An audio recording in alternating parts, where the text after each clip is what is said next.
vulnerable investigator.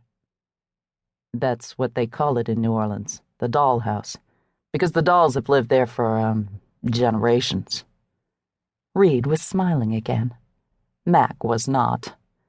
Reed swallowed loudly. Good. He retained enough sense to realize the interview was not going well. Anyway, Miss Dahl participated in no suspicious activity.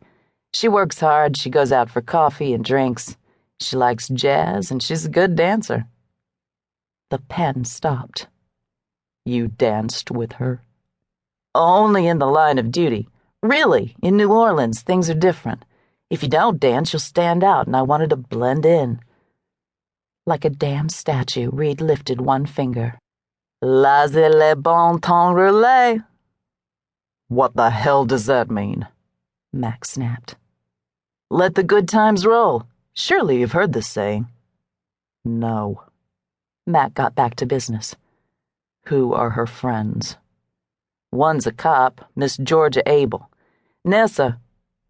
Mac's eyes narrowed. That's what everyone calls her, Nessa. Reed fidgeted with the crease in his trousers. Anyway, Nessa gets along well with the tellers, but she's not close to any of them. I think because it's not good policy. Who else? Everyone likes her. Everyone speaks highly of her. She has a lot of friends. Slowly, with a patently false tolerance, Mac asked, Are any of them of interest as conspirators? There's this Pooty person. She's one of the boarders at the dollhouse. Reed pulled a long face. Man, is that one weird woman. We decided the perps were men dressing in women's costumes. I'm not sure Pooty's not a guy, Reed said thoughtfully. She's from New York, and I don't know why she hangs around New Orleans, because she sticks out like a sore thumb. She works in the attic, doing God knows what. She doesn't like anybody. No one ever visits her. Mac made a note. Pooty who? Pooty Di Stefano. I did a fast internet search on her and came up with no trace. Fake name. Or a hacker who's wiped her record clean. Who else?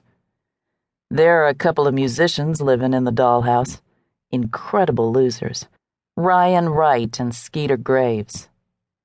Reed watched as Mac wrote down their names, too. They both have the hots for Nessa, but in my considered judgment, neither of them is smart enough to pull off these robberies. Is either of them smart enough to do it if she told them how? Yes, but I don't think she...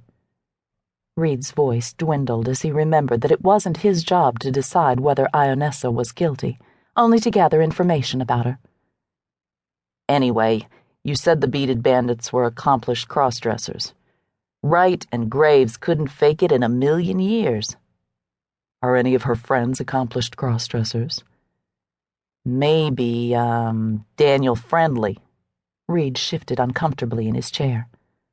What about him? He's an entertainer known as Dana, and he is really good. If I hadn't known better, I would have been convinced. Reed's papery skin flushed, and Mac knew he had been convinced. Could this Dana be one of the sons of bitches who is robbing my banks? He's not tall enough. How nimble is he in heels? Mac's voice rasped as it always did when he was irritated. Reed inclined his head. Okay, so it's possible. Did you speak directly to Miss Dahl? Actually, she spoke to me, Reed said sheepishly. Well, now, isn't that a coincidence? Mac drawled with heavy sarcasm. I send a private investigator down to look into the possible involvement of one of my assistant managers in the annual Mardi Gras robberies, and she picks him out of a crowd to talk to. It wasn't like that. Down there, hospitality is a way of life. I was hanging around a lot. Staring at Ionessa, Mac would bet. Reed continued. She noticed and invited me over, and I thought it was a good way to, get her confidence. So we went out a couple of times. You dated her? Mac could barely keep a lid on his simmering outrage. No, not like that. Reed looked horrified and pleased. I mean,